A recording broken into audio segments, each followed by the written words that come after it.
Welcome to Model Minority Moms, where we talk about the meaning of success in career, family, and life. We are Jeanette Park, Kate Wong, and Susan Liu, Harvard classmates and Asian American working moms who get real about the pressures of fitting in while standing out. Hey, Model Minority Mom listeners, we wanted to put a call out there for you to consider becoming a paid subscriber to our Substack. That's currently the main way we're accepting listener support. And whether it's $5 a month, $10 a month, or a one-time annual subscription, will just put more fuel in our tank for us to keep on going. So, fellow model minority moms, we are putting out the beacon. Please respond.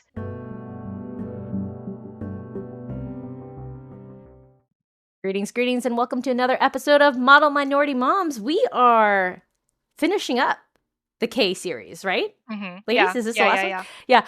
And the final one is Kdrama.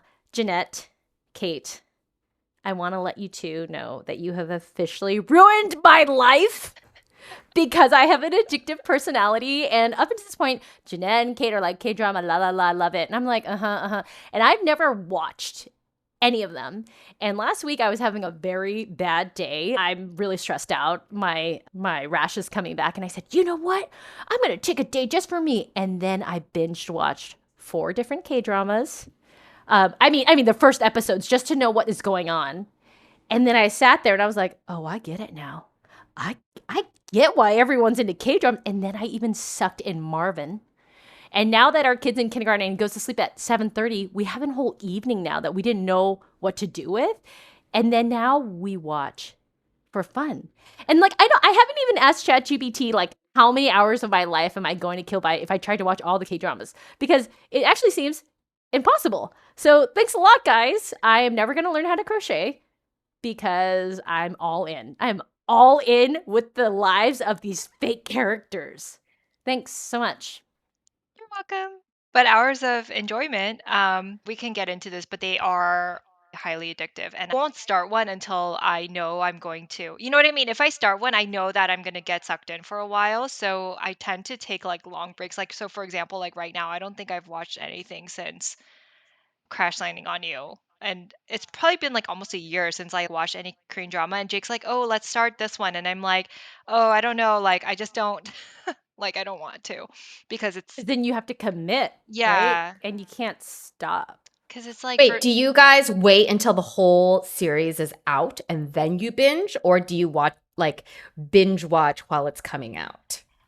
I generally don't. I feel like I'm kind of a late adopter, so I generally don't start watching it until it's been around for a while, and by that usually the whole series is out. But then that's also bad because then there would be late nights when I'm like, oh God, this is way too late, and now I really need to go to sleep. Guys, I think we have officially become our parents. I remember when I was a little kid, my parents would go down to San Jose, they'd drive an hour to San Jose, and then come back with like 20 VHS Oh man. cassettes, where it's like, it was whatever, a C drama. And then, there would be like goddesses like flying and fighting swords in like the trees and like flying around, and like all the adults would just be like riveted. Like they'd sit there and like not talk. And I'd be like, what's the big deal? This is boring. And then now I have become that person because these episodes are like 40 minutes to an hour and a half each, right? Mm-hmm. Yeah. And then do they have seasons, or is it just like, no, we're going to push out 16 episodes and then it's dunsies? Like, how does this work? Like, how much of my life am I throwing away at this point? I would say usually like modern dramas. When I was growing up, I do remember things that were a little bit more like spaced into seasons, or they'd be long running series, like they go on for years. There was this one called Chononigi, which was about this rural 3 generations of a Korean family in a rural part of Korea. And that ran for years and years and years. But now I feel like more often it's kind of following more like a, I don't know, like I would say a typical format is somewhere between 6 to 12 episodes. And they're usually all in kind of one push. Like they might not all be released at the same time, but they're all being released like sequentially. There's not like a long break in between, like in the middle of the storyline. I think that's the biggest difference, right, between when I think of TV series in the US versus K-drama series, which is that in the US we have many years, right? Like however many seasons of XYZ. And then sometimes they get syndicated. So it just like keeps, going on over and over and over on TV. Whereas in Asia, both K-drama and C-dramas tend to have a limited number of episodes. But it's interesting to hear, though, Jeanette, that there used to be these recurring seasons back in the day, but I feel like every K-drama that I've seen, sometimes you have like a part two if it's really popular, like a sequel, right? I don't know, like in C-dramas sometimes have sequels, but generally, not generally, I feel like as a rule, there's a limited number of episodes. Yeah, and there's like different genres, other genres of Korean television, like variety shows or like contest shows, things like that, that run on a more kind of yearly basis.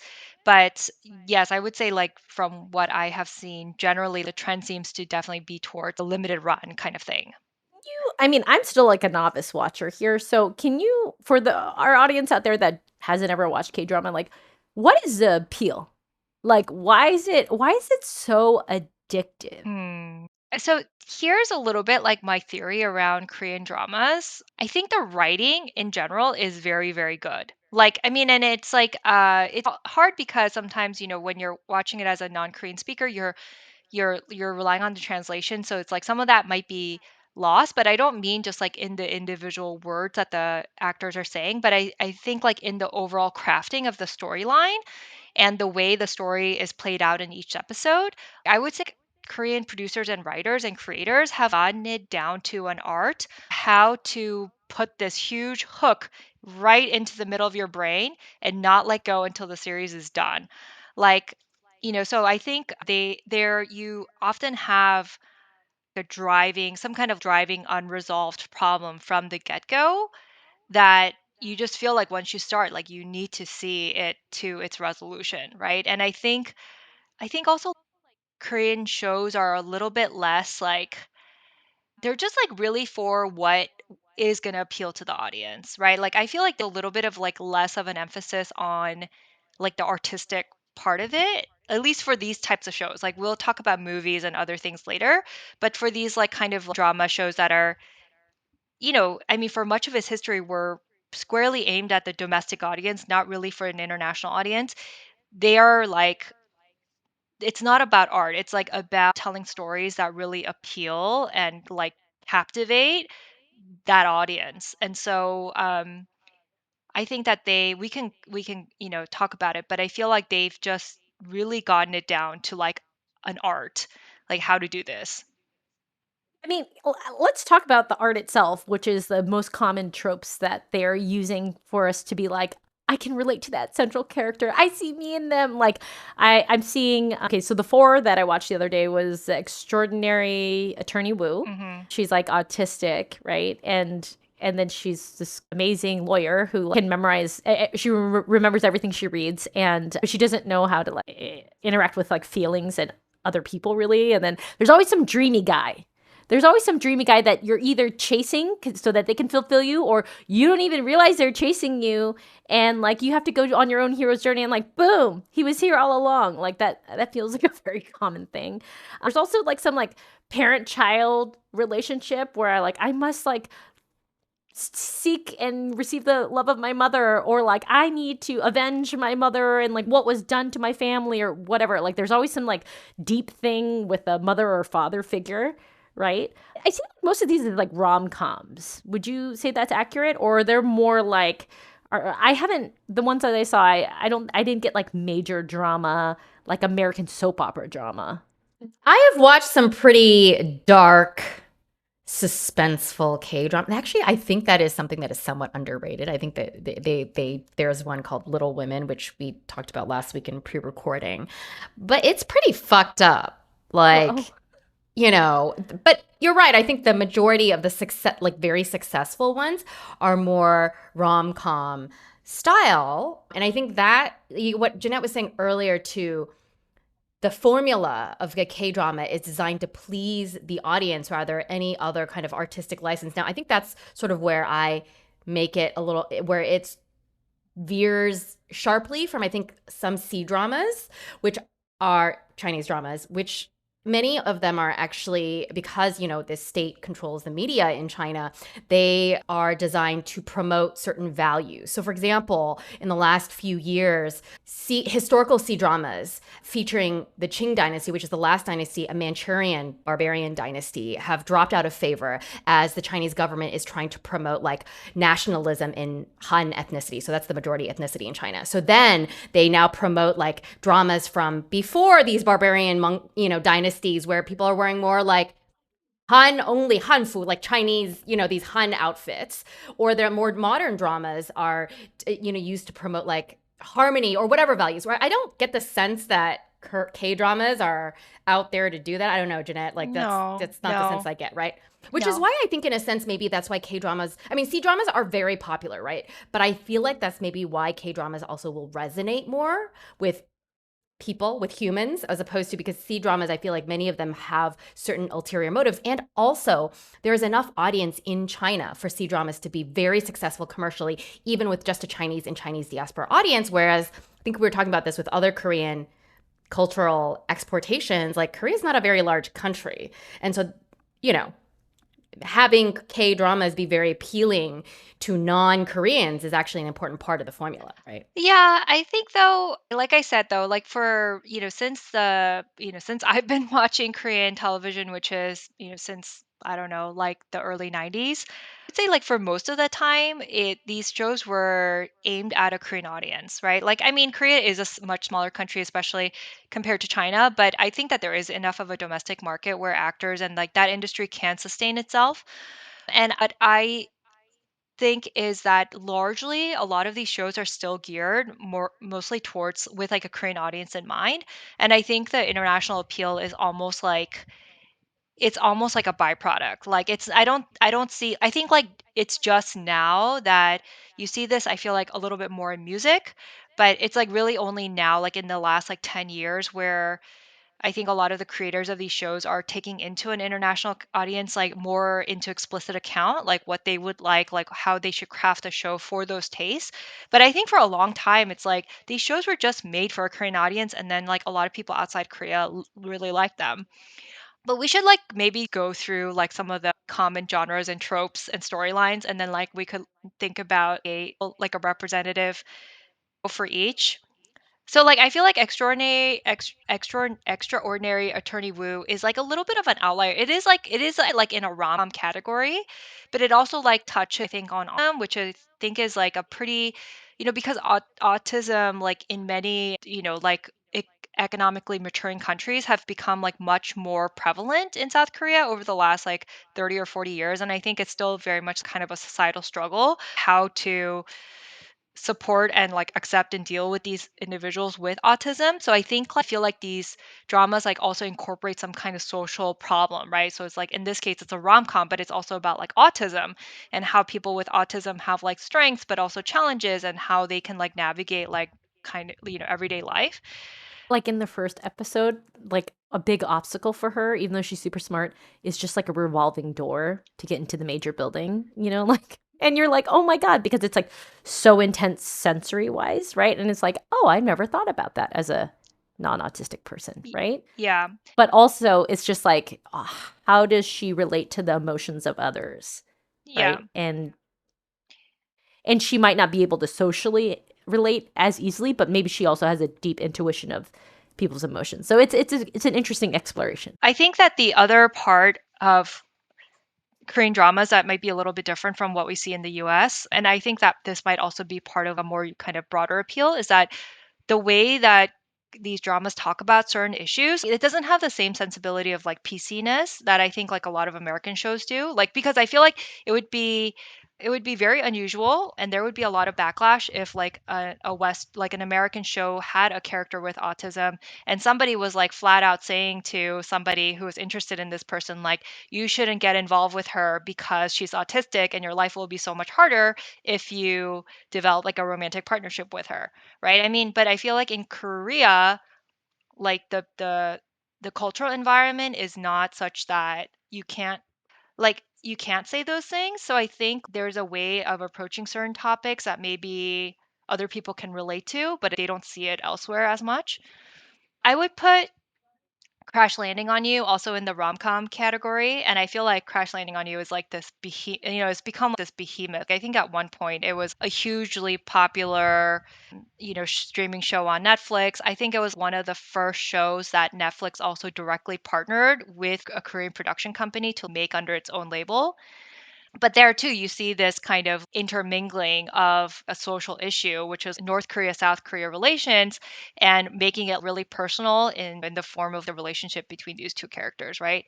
So, like, there's tons of rom coms. Like, there's another one called Queen of Tears, a business proposal. I don't even want to get into how many hours of my life I've spent watching Korean dramas. And this started way before I became an adult. Like, even you, Susan, you were talking about your parents driving down to somewhere San Jose to get a bunch of video cassettes. Like, okay, the other thing that was very prevalent, we had like K beauty episode where I said, in a lot of H Marts or Korean grocery stores, there's usually a little kiosk for Korean beauty products. The other thing that was very prevalent in the 90s and early 2000s was these video stores where you would go in and they would, like, I don't even know if it was entirely legal, but they would have just like, it would be like shelves and shelves and shelves of VHS, right?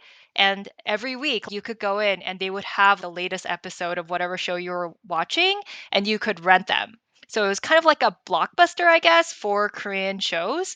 And I remember even in middle school, there was this one show in particular called 보고 또 보고, that I just watched with my parents and like just binge watched as a family. So yes, my Korean drama binge watching addictive behavior has deep roots. In those shows, I'm wondering. So we also had that Vietnamese bootleg version too of that store that was barely legal. But would you watch sex scenes with Oh your my gosh. parents? Okay. Well, this is also something that was very different, and I feel like it's changing now, but these shows were so chaste. There were no sex scenes. I mean, if somebody hugged, that was really Same like with the C-dramas back then, though, Susan. Like, back then it was like your lips touch, and there was like this whole lead up to this like music, da da da da da, and then they like barely, or sometimes they'll cut out right before. I do find C-dramas to be more risque now, but not like to the extent of American. You know what I mean? Like American dramas, like Scandal, and like these, they're pretty. They can get pretty. No, there's not. I mean, I don't know. Jeanette, are there any? I'm trying to think of any K dramas with like. Oh, there is one that called Revenge. I think that I started watching recently, where they're like having an affair, but it's not like. It's very artistically portrayed. Not it's not very graphic. I mean, I would say like it no. has become sexually explicit images and storylines are more common now, but still it's way behind, I think, where a lot of like American shows are. And definitely when I was in middle school, it's like, yeah, like it's like holding hands was a big thing, like hugging was a big thing. Like you never saw people in bed. If there was a mouth to mouth kissing scene, like you could tell the actors were actually not kissing each other on the mouth. They were kissing each other right on the side of the mouth, but then the camera angle would kind of be such that it would make it kind of look like they were mouth to mouth kissing, but not really. So that was never an issue because it just wasn't there. Like instead we watched like, parents being like, "No, you can't marry this person because she's poor," and whatever, that kind of thing. You know, though, this chasteness, I feel like, and the buildup is actually my personal theory, and I discussed it with a friend, of why I feel like K-dramas have become very popular in the West. Because I think with a lot of things in the US, whether it's violence, sex, drugs, we're very, like by we, I mean the West, AKA like American Hollywood. It's all out there, right? Like you can find all of that it's not very subtle, my personal opinion. And I think I was talking to a Korean American friend about this, and he and I were saying how maybe one of the reasons why K dramas appeal is that it offers American viewers what they're not getting from American dramas, which is this sense of restraint, right? That buildup, that like, sense of the things left unsaid, so to speak. I don't know if that's really a valid theory, but I do think that there is something to it, and it's a very different kind of sensibility, right? That maybe sometimes people are looking for like the opposite of what they see because we've become, what is that word I'm looking for? Like jaded, or we just, we see all these sex scenes, these drug scenes, whatever, and we don't even think twice about them anymore. But then when you have like a kiss, just like Not even a French kiss, right? I can't remember the number of times I've seen a French kiss on K-dramas. But like they only recently started using tongue in C-dramas in the last few years. And I was like, oh my God, oh my God. Anyway, but and I think people, maybe they like that. It's just something different.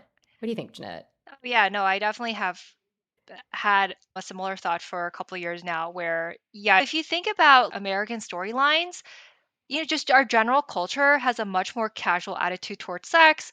And with things like online dating and things like that, just the overall cultural attitude is like there's very low barriers to consummating your relationship via intercourse, right? It's like, and then it's like Sorry, the can we just that no, I love that. That's how but maybe for listeners who don't know what consummating your relationship no, I mean, means, like I having love sex.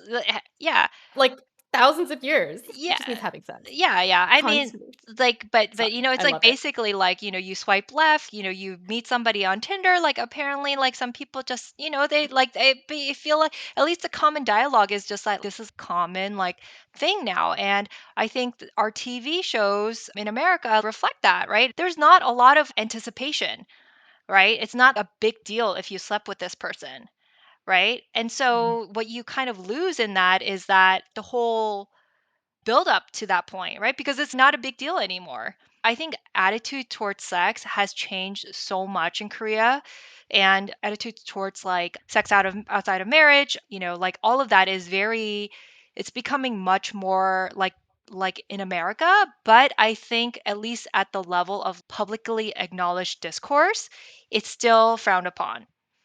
So in a show that's like widely, going to be aired to the public, the storylines still tend to be like, oh, will they or won't they kind of thing, right? And I just generally think that is one of the fundamental driving, forces for people. It's like whether it's for ourselves or watching other people not have sex, but just like whether they're going to get together, what will happen to their relationship. Really Korean dramas give the whole arc to how that plays out, right? And so I think people really want to see that to the end, and they're willing to sit through 16 hours of TV to watch this couple maybe overcome their obstacles and whatever, work through all of their issues to get to that. And I also think that that is a reality still for some people in America, where if you have differing attitudes about sex, or your family does, or you're coming from a religious background that's more conservative, which many people in America still identify that way, maybe there's something about Korean dramas that where you can relate to that more rather than watching somebody sleep with somebody that they swipe right on. So I think that there is this kind of that's another element of it where I feel like it could be meeting a market need that's not readily as accessible in American media. I'm just gonna make up terms that don't exist that are related to what you're saying. Because I'm like, what is it about K drama that is so compelling to me that's different from American drama? And I think that the characters are really trying to break free from a cultural prison that they're in. And what I mean by that is like in Life Gives You Tangerines, there's this main character who's the daughter of an abalone diver, and she just really wants to go to school and she really wants to be a poet and be involved in literature. But really, girls going to school and finishing school is just like you're really supposed to just like work for the family and be for the family and be a housekeeper to your family, especially if you're poor, right? Like it's like, and she's just pushing up so hard against that and has so many obstacles that I'm like, oh my God, that's crazy. And same thing with Extraordinary Attorney Woo. It's like to be involved with someone who has autism, right? It's like, I mean, I don't know in Korea, but in Vietnam, anyways, there's huge stigma around folks with autism. So to the point where you don't see them that much in the media, right? Because it's like, why should we show that part of who we are? And so like, it seems like in Korean culture, it's like maybe so homogenous that there's this like one way that everyone sees something. And that's why the prison is so hard to break free from it. Because I feel like in America, it's like, oh, you want to do that? Just go do it. And it's like, it feels less of a, if you want to go, I don't know, become a movie star, they're like, okay, she's on her journey, instead of like, she can't even attempt to do it because there's so much shame that it would bring to the family. So I feel like the role of the family and expectations of society is just like so much bigger in Korea in terms of like constraining what you want, and that makes the fight even more delicious. Is that accurate? That is so, like, I think you hit the nail on the head. Susan, you have become a K-drama expert after 4 Oh episodes. my No, seriously. God. Like, I think it took me a lot longer to think through this, but I think you're right alongside what Jeanette and I were saying earlier about how, there's so much sex, drugs, rock and roll in US TV, Hollywood, and then like K-drama is like this contrast. I think in that same way, I mean, in the US, basically it's like, you want to date somebody? Okay, cool. Like, you want to go do drugs? Okay. Like, okay, I'm not saying everybody's like, go do drugs, but like, there's like just more of a casual attitude, even around marijuana. Like, again, no judgment on here. There, I'm just stating facts, right? Like, they're just things that are more accepted or easier to do. And I think when you're thinking about like why people are drawn to whether novels or stories or whatever, people are drawn to stories where there is a tension. Yeah. Right. And I think in the US, we have lost in our lives a lot of that tension. Right. And actually, we can even apply this to our children. Right. The three of us had to fight uphill in a lot of ways against real and imagined demons and, intercultural trauma, intergenerational trauma. But, you kind of think of the same way, like, then for kids, like, what's going to be their thing, right? And it's almost like you make that analogy to like American drama versus Korean drama. We're like the Korean drama, and then maybe our kids are going to be like American drama. I don't know, it's a semi-joke, but I'm like, well, if my kid wants, if my Chindian kids want to date a Blindian guy, I'm not going to Blindian black, half black, half Indian. I'm not going to be like, no, you cannot. Do you know what I mean? I know that's like a really lame example, but it just makes me think of that too. But then therefore it makes life a little less exciting when you think about it on the screen, Like, where what your is mom their is like, real? you want to date, you're part of it. You're a chaebol. Chaebols are like the big conglomerates, Korean yeah. conglomerates. You want to date that poor pretty girl from the village? Go ahead. It's like, well, then that's not fun anymore. There, you just lost the main plot of like the next K-drama, Yeah, so like, given that America is very individualistic, right? Yeah. And then we're like, yeah, go have your individual journey. They're like, oh my God, what is my challenge? That I'm pressing up against my hero's journey? There isn't one. Well, okay, like real You know life is not a Korean drama, so it's not like we what? need to impose challenges on our children just so they could have an interesting storyline for a K-drama. But yeah, Wait, can we talk about how K drama is not real life? Like, these guys, these K drama guys are so like easy, Like, I'm just kind of like, are the main consumers of K drama just women? Because like, in what's that called? Cha Cha Cha. What is that called? hometown Hometown cha cha cha cha cha. cha. Okay, so it's kind of like you've got this like big city dentist lady who like kind of like loses her job and comes back to this beach town and then like keeps running into this guy who carries a lot of roles in this small town, and like there's like antagonism, but maybe he actually secretly loves her, and then they just keep like butting heads, right? And then there's always these shots where then all of a sudden he's in slow-mo, like turning around and his hair's like splashing about and he's like surfing. And I'm just like, oh my God, it's just like eye candy, And I don't know. It's This just is like, where K-drama ties into K-beauty. They have all had plastic surgery, okay, oh my girl? God, Like, his there's nose is so yeah, I pointy. I know. can't handle it. Look, if you like that actor crash landing on you, the really hot one, Hyunbin, Yeah. right? Dude, have you Googled Hyunbin before and after plastic surgery? Just do that to Yeah. any K-drama star and you will see. There is a reason. And I think that's also part of it, right? It's like you have to look a certain way. And then it's like also predictable in a sense. You don't want someone who looks too individualistic, right? Like too Yeah. well, although some of the dramas have, like kind of different looking people, but they all kind of generally look All the of these guys are like Prince Charming figures who are gonna smooth save you. skin. They look kind of like Metro, right? Then like I don't Yeah. think any of them are like the rugged type, which is interesting because I feel like Americans really like rugged leading actors. I think Gen Z is changing that, but like our generation, like Brad Pitt type, whereas I feel Yeah. like K-drama actors are like not. A So I wonder little if bit there's more effeminate. I wonder if Oh, there's a generational shift there because I think Gen Z also likes the more like metro. I don't even know. Do we still use the word metrosexual? I Is that a don't know. thing? I don't know, it Okay. seems like an outdated But you term, know what I mean? Like, but I hear you. Like, they have nice shoes and what? nice And bags. like they use like nice face lotion or something. Yeah, they smell Yeah, not nice. like just Like, like whatever, they don't put on yeah. lotion. Is that eucalyptus aftershave?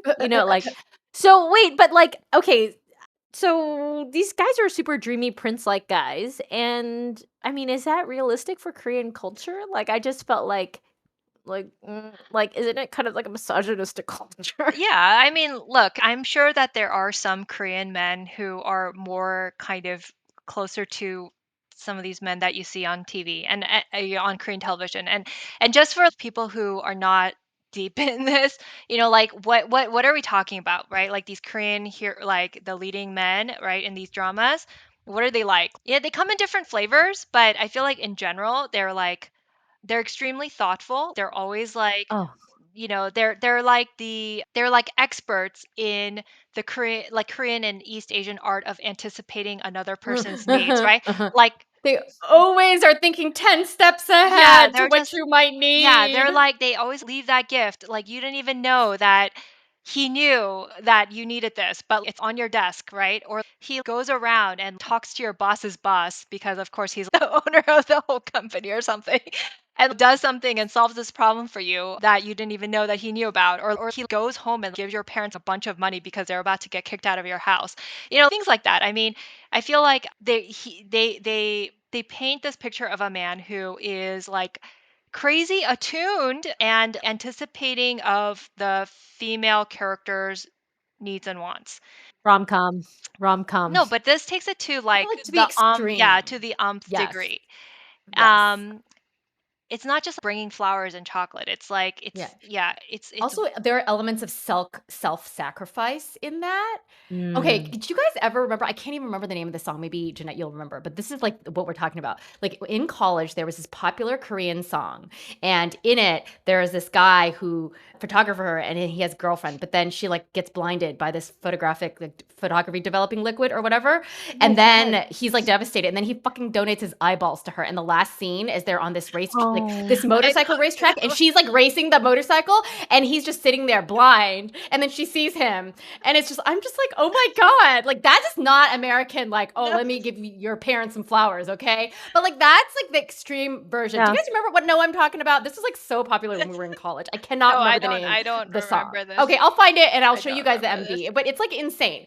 I mean, that's like a exaggeration, but it's like that quality. You know what I mean? You ain't seen that in Hollywood, yo. Nobody's giving their eyeballs to their girlfriend, okay? I don't know if I would give my eyeballs to anybody. Exactly. But that's the point. But it's like It's it so sounds so Korean. schmaltzy and crazy, but then when you put it on the screen, you're just like Yeah, and they're always like really good cooks, and they they're somehow always rich, they're usually, right? usually rich, not always, but a lot of times they are. And they're just so steadfast. Like there was another one that I was recommending to you guys. It's a little bit more intense and I can't remember the name. It's been a few years since I watched it. Sorry, let me Google it real quick. I Wasn't it Life Gives You Tangerines or Oh no, no? that No. just came out. Can I say that I watched 4 in one day, and then I Oh, started writing a love meter and then also a tear meter. And on the first episode of Life Gives You Tangerines, I had 14 tears. Oh yeah, you were I was texting like, us with like, I'm using so many tissues. I know, like, what's wrong? Are you like a heartless person if you don't cry during that first episode? I mean, I was just like, oh my God. And then I had to go pick up art. okay. The drama was called Castaway Diva, and it's actually also incorporates domestic abuse and child abuse in this show. That's why it's intense. If you are going to be triggered by this, then I would not necessarily recommend that you watch it. But it's a very good show. But it's a very emotionally intense show because, spoiler alert, basically. The story starts with these two kids who are in middle school and they're growing up on this island that's part of Korea, so it's a fairly remote, fairly poor kind of fishing oriented village, but they both live with only their dads, and their dads are abusive, physically abusive towards them, to the point where they conspire together to run away. And something happens, they get discovered, the boy gets really beaten up to the point where he can't be on the boat, but he helps her get on the boat. But then her father chases after her and gets on the ferry boat with her, and she's so terrified that she jumps off the boat. with her, like they end up both falling off the boat. She ends up stranded on an island, like on, and this is somewhat realistic. There's like many tiny islands off the coast of Korea, but she's stranded there. Her dad dies, drowns, and the guy, he grows up and becomes an adult, and he's literally waiting 20 years or something for her to come back. Right? I mean, that's like the level we're talking about, right? It's just this kind of like, yeah, he's like good looking, he'll do everything around the house, he'll always be thinking about your needs and taking action on them. And like, you know what, he'll be forever loyal. That kind of thing is what we're talking about.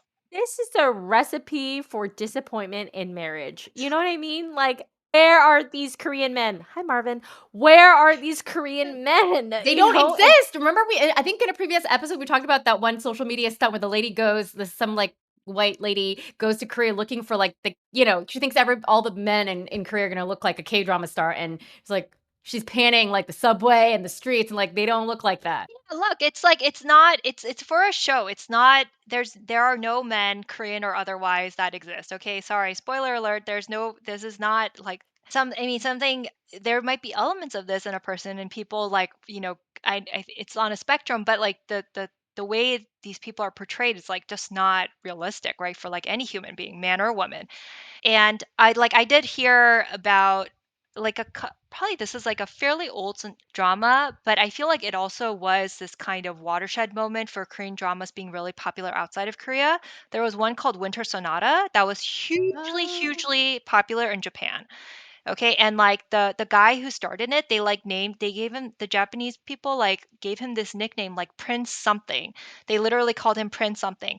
And I had heard from my parents' acquaintances that there were busloads of Japanese women who were coming on these tourist trips explicitly designed around this drama, like looking for their version of this guy. And, I mean, it is sorely disappointed. I feel like the analogous thing here for America is like, I think Ryan Reynolds is a great rom-com guy. Okay. Is it Ryan Reynolds? Oh, no, sorry. It's not him. It's the other guy. Who is the guy in The Notebook? Ryan Reynolds. No, it's the No. other guy. No? Ryan Yeah. Gosling. Ryan Yeah, Gosling, you're right. yeah. You're right. Yeah. Ryan Gosling. Yeah. What Sorry. happened to him? He hasn't been in anything lately. He Anyway. was in Barbie. Oh, right. Yeah. Okay, he is. Okay, But so he's kind of like not very bright light bulb roles though.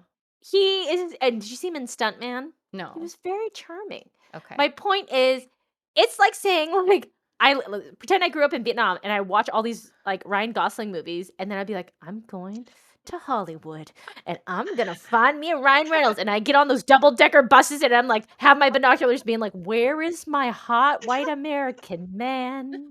Like, let me look at your abs, and it's like, yeah, Ellie's big, and also like you're just gonna hunt down a person. Like, it's crazy, but Yeah, that's and the then you level like of crazy when you watch these yeah, K-dramas. and most people in LA do not look like Ryan Gosling, or yeah, I mean, No, they yeah, yeah.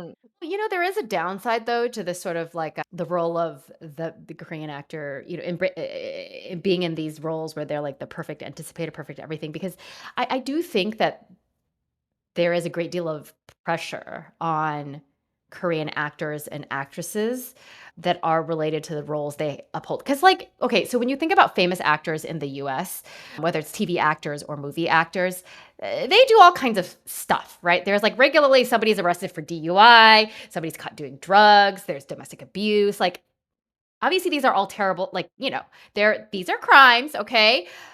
And sometimes they do derail a career, right?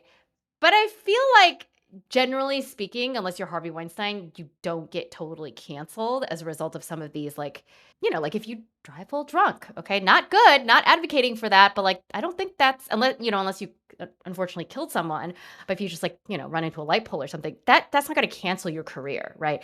But I feel like there's something about, and maybe Jeanette, you can offer more like insight into this, about the expectations on Korean actors and actresses. Maybe it's related to these roles that they're expected to embody in the movies, but there's so much pressure on them to be a specific way, and there's a very narrow range of acceptable public behavior from them.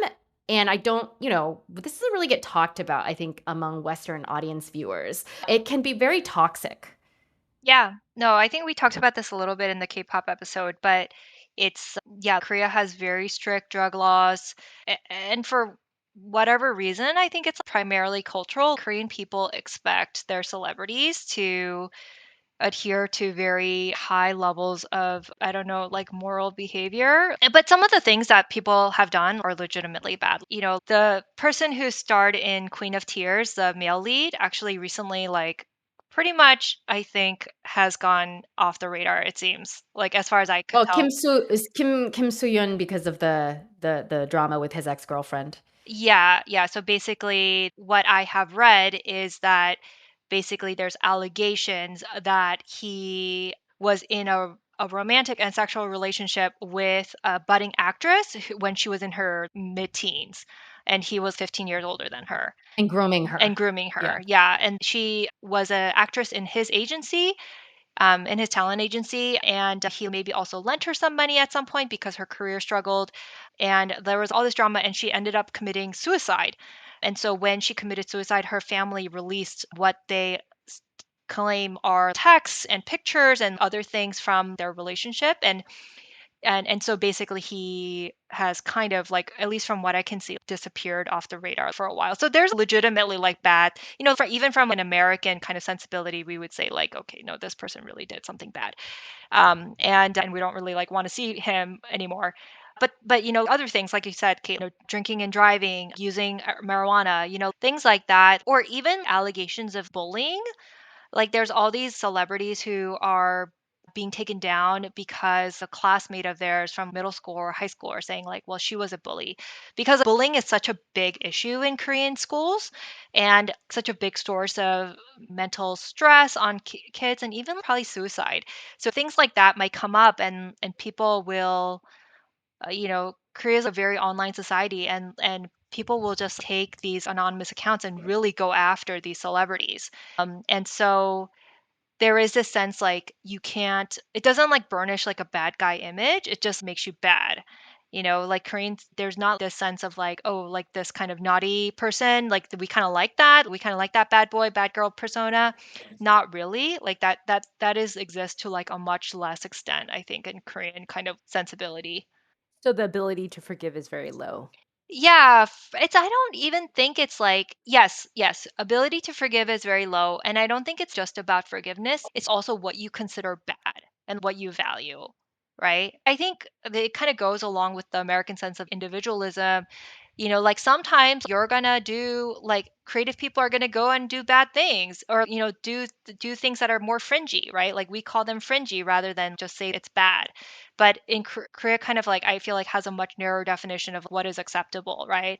And I think that's what makes the K-dramas so compelling, is that it's so clear what should happen, right? It's so clear what how that person should behave, so that when they're going against the grain, you can feel the stakes rise even more. Whereas with America, it's just like, oh. Anything goes. That is a huge price to pay, like, given the early example that Jeanette was mentioning about the actor Kim Soo-hyun, who's in trouble. The actress that he was accused of grooming as a minor, Kim Se-rong, who committed suicide. Actually, her story is also another example of what happened, because Oh she yeah, she had a basically was DUI, driving. right? She had a Yeah. DUI. Well, basically, she ran into a power pole, like a pole, like an electricity pole or something, and caused a minor outage because she was drunk, and she got dropped from her agency. Everything got canceled. She stopped, like, wasn't able to make money. And the online community were vicious. And I think the bullying goes that way too, where I think a lot of the media bullies will bully the actors, but even fans. Yeah. And her mental health basically spiraled, and it completely derailed her career. And you can imagine, like, in the US, if another budding actress, right, like, commits what we would call an youthful indiscretion. And then oh, by the way, and Kim Se-rong even, like, publicly apologized on her Instagram. She was, like, bowing, doing all the stuff. Like, in the US, that's whatever. There would be, like, a blip, right? But Yeah. this canceled I her mean, and like likely led to her Justin suicide. Timberlake, he got a DUI. He not bowing in an Instagram reel. No, like, I It mean, just it's like funny because the police officer didn't know he was Justin Timberlake. That's what people are gonna that was a remember. head. Yeah. Yeah. It's not that, oh, like, he was drunk driving and therefore he should be dropped, and, like, no show should ever host him again, no label should ever publish No. his music. No, it's not, that there is no talk like that. He just went on tour, and then he had big concerts. after that. Like there was no repercussion in a way, right? Like he did have some repercussion with the Britney thing, right? But like, and maybe that has tainted him more than him getting a DUI. But anyways, I feel like Koreans, like with the K-pop stars and the K-drama stars, it's like almost like when I hear this news and then they committed suicide.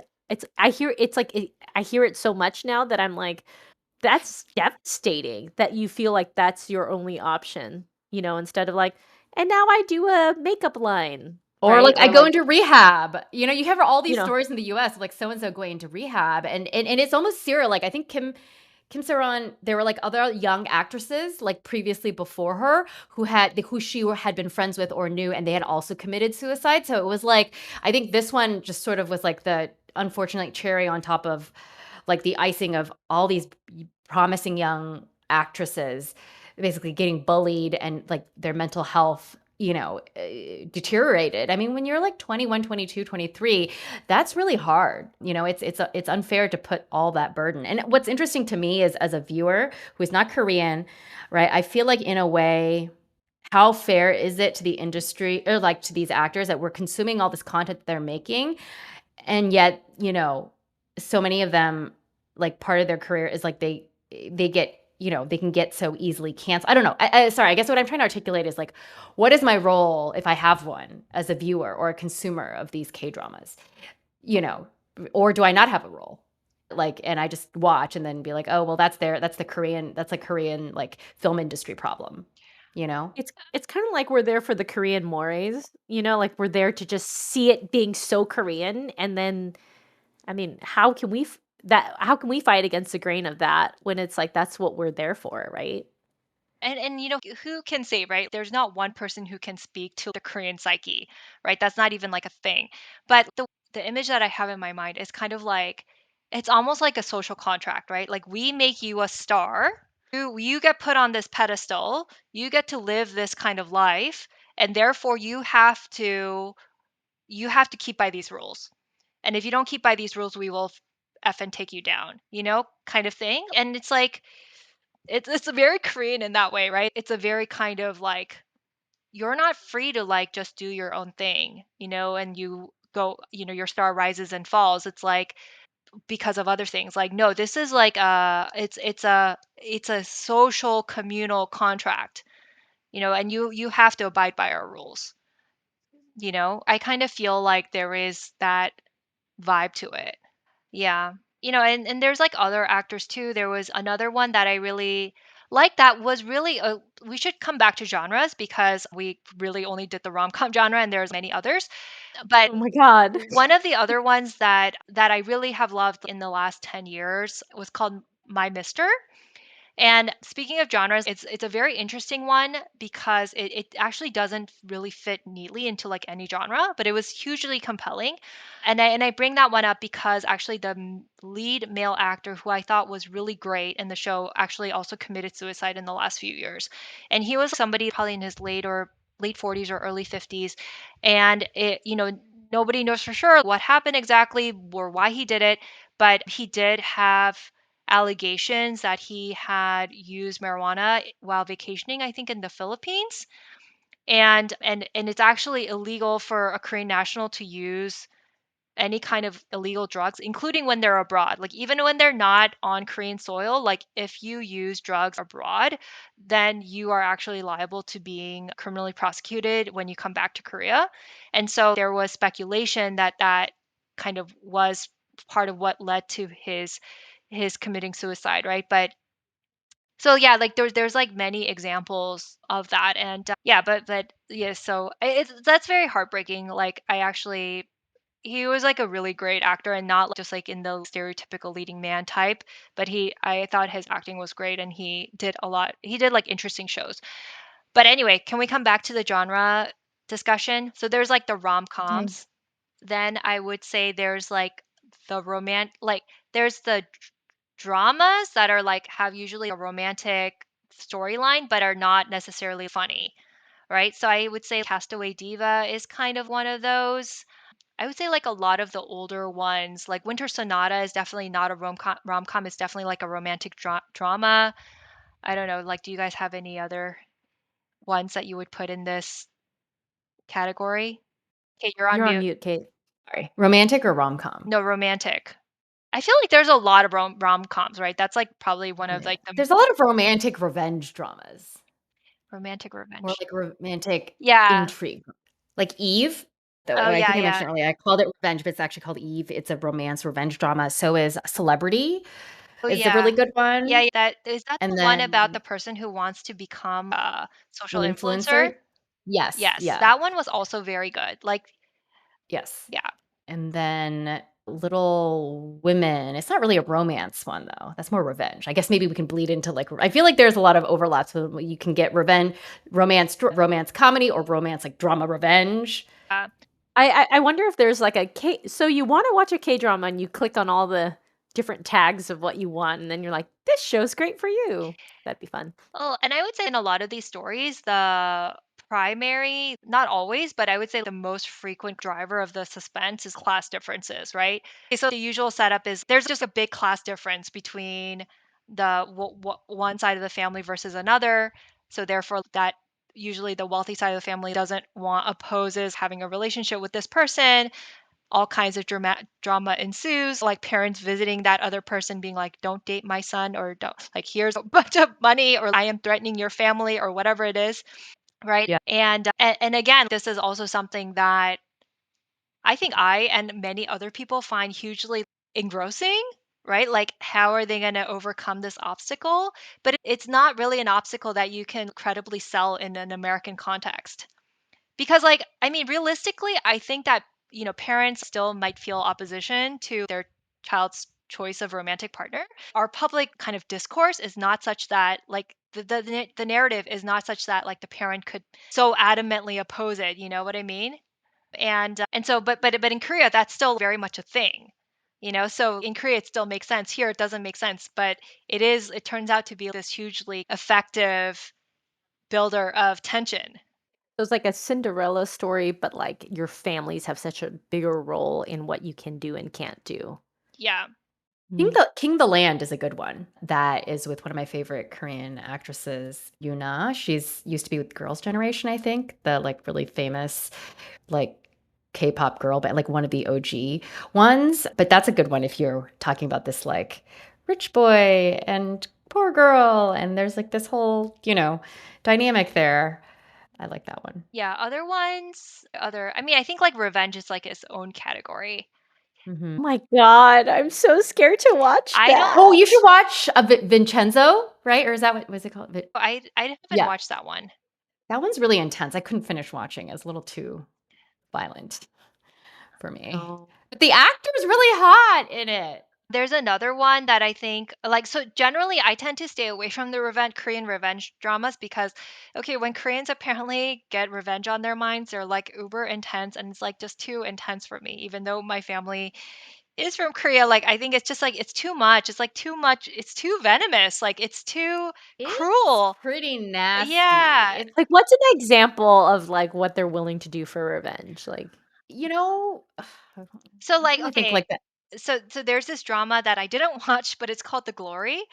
Oh yeah, So I watched one apparently you episode. did. Okay, so maybe you could Yeah. say more about it. But basically, the storyline is this girl. She was really badly bullied in high school, and then she suffers through it, becomes an adult, makes herself look unrecognizable, and then she becomes the teacher. She tracks all of these people who bullied her, and then she gets connected into their lives. I think like she becomes the teacher, the high school teacher to some of their kids, and then she's just like fucking around with them. Like, no, I don't think like literally, not like I think right. so, but like, I mean, she like puts these people in a place where they are so terrified. And Whoa. yeah, like, just the kind of like, I am willing to sit here and wait as long as it takes, and then I'm going to make you feel the way that I felt, except like 1,000 times worse. But through your children. Yeah. Whoa. Well, and then I think this is not a K-drama in terms of a series, but one of the most classic revenge movies of all time in Korean film is Old Boy. And I don't know how to say this without like ruining it for the people who haven't watched it, but the process by which this guy like gets revenge is the main character is like pretty. It's really yeah, I agree with Jeanette. And even there was that one that was popular in the US. What's it called with that one The movie? Parasite? Parasite? Parasite? Yeah, Parasite, Yeah, right? yeah. Like Oh my god, so that's intense. not even the dark, like that's a little sanitized for like American movie, but like American audiences or foreign audiences. But like I think when Koreans go dark, I agree. I think it's darker than anything I've seen in Chinese movies or Chinese dramas. Japanese movies I don't have as much familiarity with, but dude, some of the darkest shit I've seen is in Korean movies Yeah. and Korean dramas. I And we can talk remember about where that comes from. I don't I know. I mean, think I was 9 Trauma. months pregnant when I was watching Parasite, and I Why? had to Why? I think I had won all these Academy Awards. I just want to know what's going on. And then, like, I remember I had to stop, and I was like, I can't finish this tonight, And I don't know if I had to watch it also in daylight too. Like, I was just like, this is too Yeah, I watched a much. part of it and I was like, I can't watch this. This is not good for me. Like, I don't need this right now. I don't want this. I don't know why I'm watching it. Which actually gets us to maybe one of the points we want to hit, which was Korean dramas versus Korean movies. Because, like, I think I wanted to talk about this a little bit because growing up as a Korean American kid, you go to the movie theaters, you turn on WB and you watch the American stuff, right? And then in the evenings, your parents turn on the Korean television station that's in LA that only plays Korean things from 6 p.m. until midnight. Okay, there are two Korean television stations that rented a part of the local cable station's time. And then you get those VHS from the grocery store and you're watching that in the evenings. But I think at certain point, and nobody else who's not Korean like doesn't seem to know anything about those Korean shows. And then you get to middle school and high school, and then you start hearing about like Old Boy and like you get to college and there's like other things like you get a little older, there's Parasite, Squid Games. And what I just noticed is that the things that the visual media that arrived in America first, like Old Boy, Parasite, like those things that had like more acclaim, those really did not resemble the majority of what the Korean fare I was watching with my family. So I think Korea I don't actually have like a good sense of like how Old Boy and Parasite did in Korea. But I think there was for me like this sense of disconnect and a wondering if this was part of kind of an exoticization of East Asian or Korean culture through like Western eyes, like that it's like so violent, it's so twisted, it's so dark. And that's what made it special and different. Yeah, whereas the storylines in these dramas that most Korean people were watching were much more about daily life, daily family pressures, daily like, struggles of finding a partner or whatever.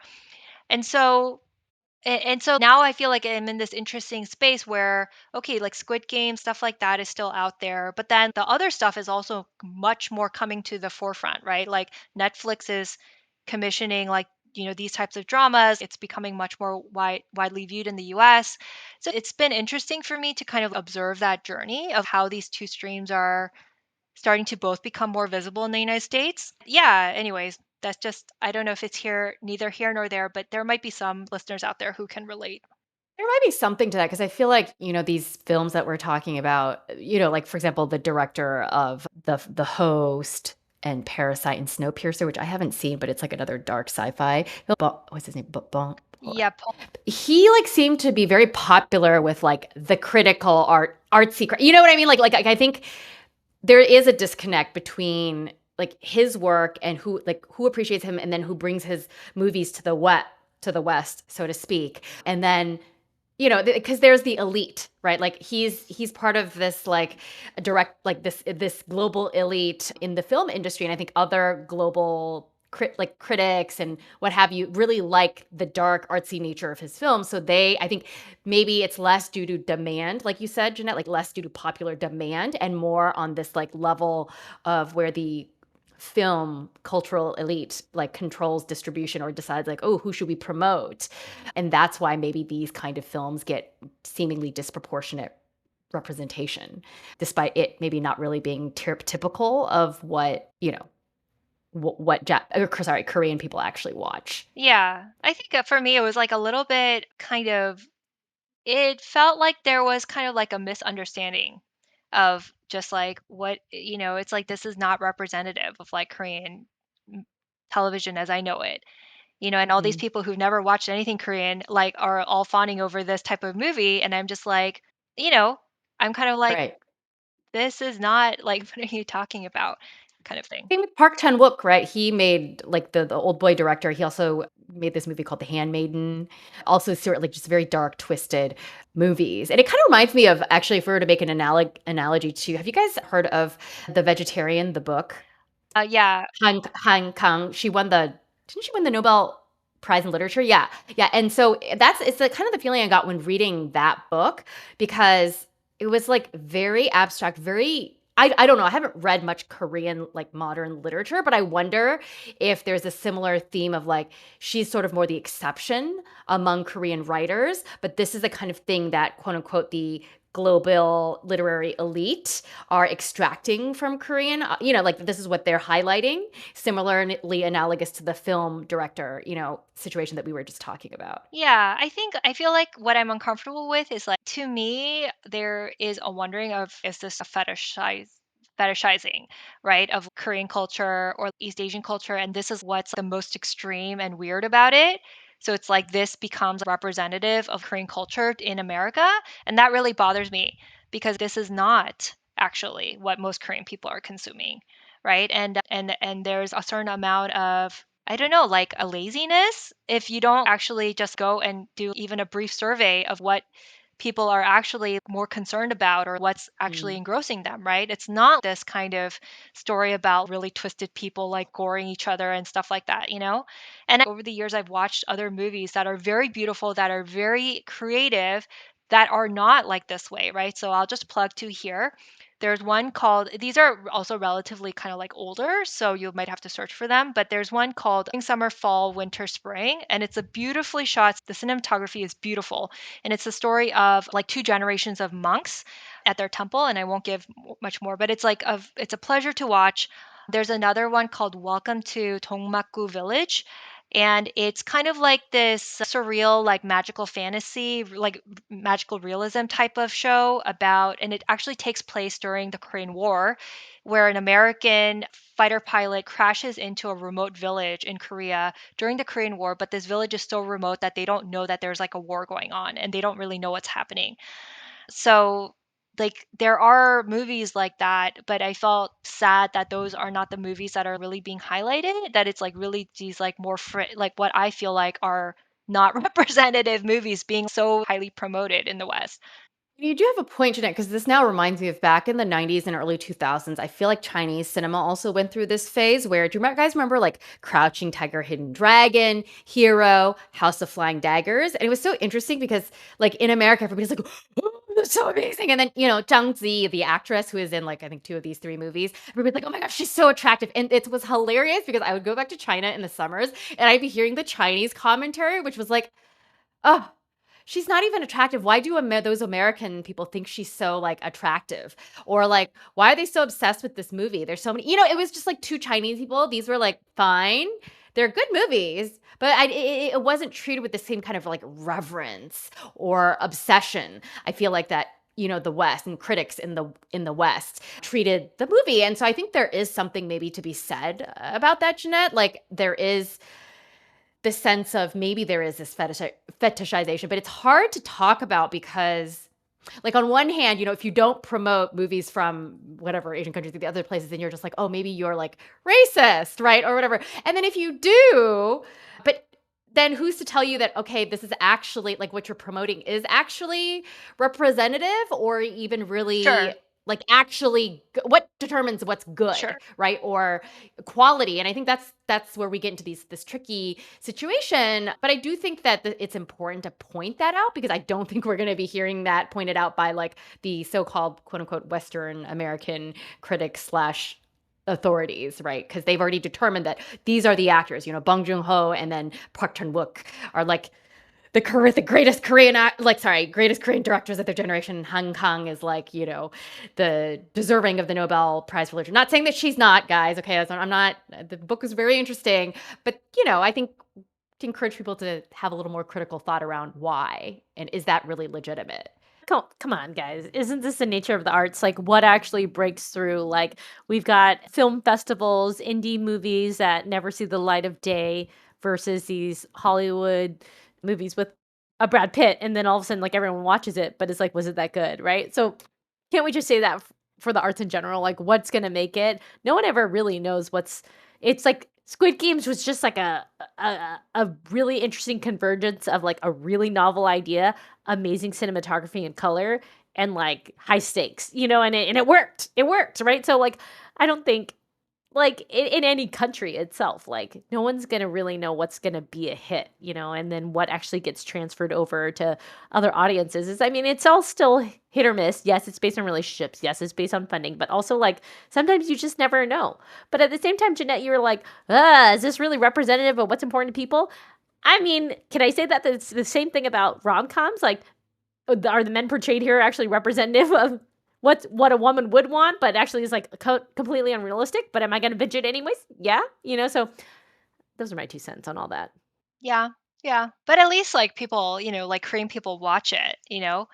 Fair. So anyways, yeah, I think like what I'm curious about now is, because like Korean society is becoming more like the West, right? And so not in always, I mean, it's definitely like it's definitely still very different, but a lot of attitudes are changing. And so I do wonder what that means for like, storylines and things like that going forward. I mean, I think the class stuff is definitely still there. I don't know if that's going to really go away. But, in terms of like family pressures or like, romantic relationships kind of taking the same arc as they did before, like I feel like that's that there might be a day when that is like feels less relevant. What I am loving about K-dramas right now is that there's a sense of right and wrong. Even if I don't agree with it, right? Even if like the rich family doesn't want that, whatever, they have a clear sense of right and wrong. And I think with America today, with politics and what's going on in our society, right and wrong is so confusing. And now I don't know. Do you guys want to know what I'm saying? Like, it just seems like right and wrong is so muddled now. Uncertainty. There's so much gray, and whereas in the K-dramas, there's just like it's very this, clear morals, this, and this, black and yeah. white. And in a way, there's some comfort in binary. Like, there's some comfort in knowing like that is unjust, right? Mhm. And right now, what's playing out on the American stage in politics and what's hitting the headlines, I don't know if there's a clear sense of right and wrong. This is And I so think existential, Susan. Oh my gosh. that's why me and Marvin like hate drama. And he was like, "Wow, I I could think see why you've people like this." And I you've was like, hit "My robot husband." Yeah, because there's this craving of wanting to have a clarity in morals. I think there's something to be said for that, right? I mean, it's a form of escapism. We're escaping from the shades of gray with black and white Mm. and chaos with like certainty, right? Yeah. Yeah. And then at the end of every episode, they give you a couple clips of what's going to happen in the next episode that makes it so juicy for you to press next episode. Oh yeah, that's You what I know? mean. The hook is like Man. just so sharp Whew. and so Huh. hooks in so deep. Yeah, yeah. I'm glad they have a formula because it's delicious. It is very delicious. It's true. Yeah. All right. All right, friends, we got to go into Inside Thought now. I want to know, if you were in a K drama, what do you want your trope to be? Do you want to be you chasing your dreams and then the hot guy is always by your side? Do you want to be like, like falling in love with that one guy so that he saves you from like the, the suckiness of your life? Like, which do you want to be, like the rom-com where you're like a 3-star Michelin chef winner and you're an amazing chef, but you get transported back to the Zhang dynasty and have to like make food for a tyrant, like, and it's like kind of like sci-fi? Like, what kind of genre of a K-drama do you want to be stuck in if you were the main character? Kate is I'm excited. exactly the character that I want to be. Okay. Oh my God. 3 examples. One is Example. Crash Landing on You, the main female character. I didn't watch this all of it, but Queen of Tears, the main character, and then also Bon Appetit, Your Majesty, the main character. And I can tell you what the similarity between the 3 female characters are, which is Drop that it. they're like really like strong, independent, like go-getter people, and the men, the main male leads are just like, you want that? Oh, okay, really? Like trying to figure them out, and the woman's just like, bam, bam, bam. Anyway, that's I don't know what stereotype that is, but she's like a strong female, and then she's like well, except in the last one, but like with the Bon to Beat Your Majesty, but the first two, she's the wealthy one, and then the men are like not wealthy, but like are kind of a little bit more like beta in character. You know what I mean? All right, all right, all right. Okay. That's me. All right, all right. I'm going to psychoanalyze you later. What about you, Jeanette? Yeah, I think the first one that came to mind is the Queen of Tears character. So she's like the heiress in a like a table kind of family, and she runs a whole string of department stores, and she's really gunning to grow it so she could get her grandfather's approval. And she marries this guy who was a brilliant student, brilliant lawyer, but comes from a poor rural family. And even though her family was against it, and I think what I identify about her too is that she's like very bitchy actually. She's like kind of like she's wounded bitchy, and then this Yes. guy is like kind of herself, right? But some of the relationship arc in the story is about how she's able to accept like his even though the guy who plays the male lead in real life turns out he may have allegedly been a scumbag. Oh yeah, he's the um gross guy, yeah, who may have groomed the actress who committed yeah, suicide. although he looks like so nice like in the show. I I know. know. He's very Y- good looking yeah, and in the show. yeah, and so I think that that's the character that comes to mind. Susan. Oh god. Oh, I've only watched 4, It's but fine. the one that speaks to me is Life Gives You Tangerines with I find her kind of annoying, the main character, the main daughter of the abalone diver, because she's so stubborn, and the guy next to her, her neighbor boy, is like so nicer and she doesn't appreciate him. So I was like, "Oh, annoying." But I love how she marches into uncertainty to pursue what she wants, you know? And I think that's like I'm like, what does this say about my marriage? But like, like I love that. Like I love how much she's in pursuit of what she knows is true for her, you know. Yeah.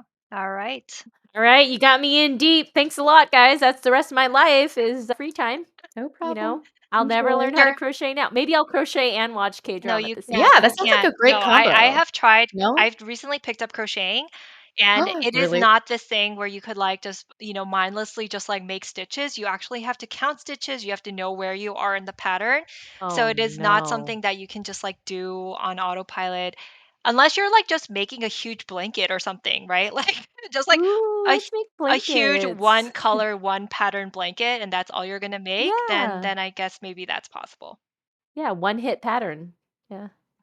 Okay. It's name No, I'm just brainstorming names. Okay. Well, anyways, I think this wraps up our K series, right? Yes, yes. Maybe in a Oh my god.